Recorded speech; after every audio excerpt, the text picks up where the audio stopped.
Literasi adalah jendela dunia.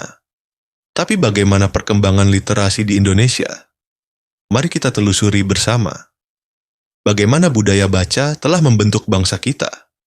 Selamat datang di perjalanan literasi Indonesia. Dari perpustakaan kuno hingga era digital. Berbicara dari segi sejarah, literasi di Indonesia dimulai jauh sebelum era modern. Pada abad ke-7, naskah lontar di kerajaan-kerajaan Hindu-Buddha menjadi cikal bakal perpustakaan. Seperti kitab Nagara Kretagama dan Kakawin Ramayana ditulis dengan penuh makna, mencatat sejarah dan budaya kita. Dengan masuknya Islam dan kolonialisme membawa warna baru.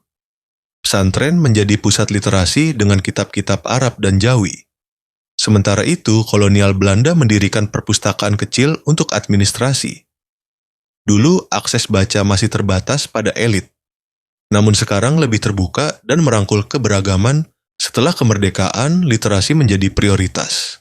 Namun, tantangan besar muncul. Tingkat melek huruf rendah dan minimnya fasilitas perpustakaan di desa-desa. Program pemberantasan buta huruf digalakkan, perlahan-perlahan membuka pintu pengetahuan bagi rakyat. Pada abad ke-20 membawa angin perubahan. Balai Pustaka didirikan pada 1917. Menerbitkan buku-buku dalam bahasa Melayu dan Jawa untuk rakyat. Perpustakaan mulai bermunculan di kota-kota, mendorong semangat kebangsaan. Literasi bukan sekadar bisa membaca, tapi juga memahami, berpikir kritis, dan menggunakan informasi untuk hidup lebih baik. Perpustakaan digital mulai berkembang seperti e-Perpusnas dan aplikasi iPusnas, memungkinkan akses koleksi secara daring. Namun, tantangan seperti kesenjangan infrastruktur dan akses internet masih menghambat di daerah terpencil. Sayangnya, budaya baca kita masih rendah. Banyak yang lebih tertarik bermain gadget daripada membaca buku. Minat baca masyarakat Indonesia masih relatif rendah. Berdasarkan studi UNESCO 2016, tingkat literasi membaca Indonesia berada di peringkat rendah secara global. Dengan rata-rata hanya 6 buku per tahun yang dibaca per orang. Namun, upaya pemerintah dan komunitas berbagai pihak tak tinggal diam.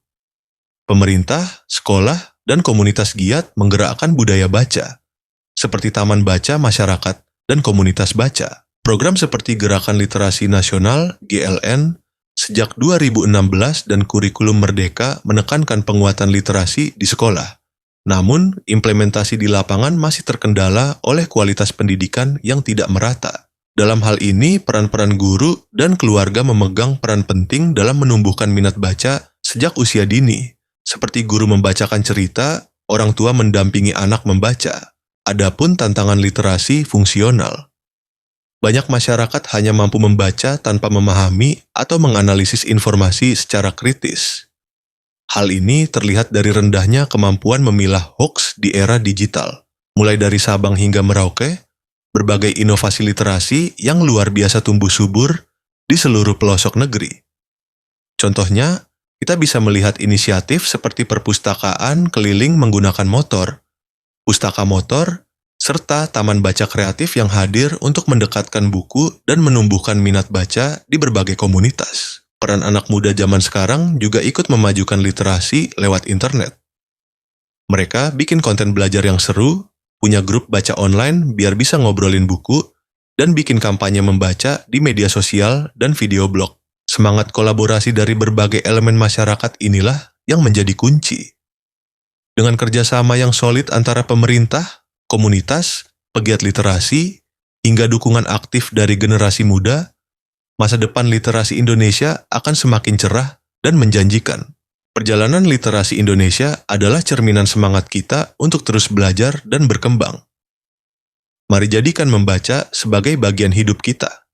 Yuk, mulai dari sekarang. Satu buku yang kita baca hari ini bisa mengubah masa depan bangsa.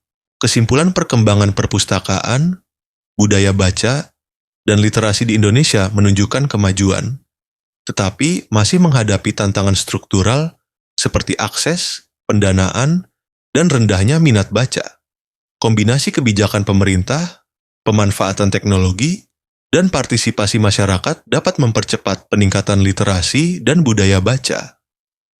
yang pada akhirnya mendukung pembangunan sumber daya manusia yang lebih berkualitas.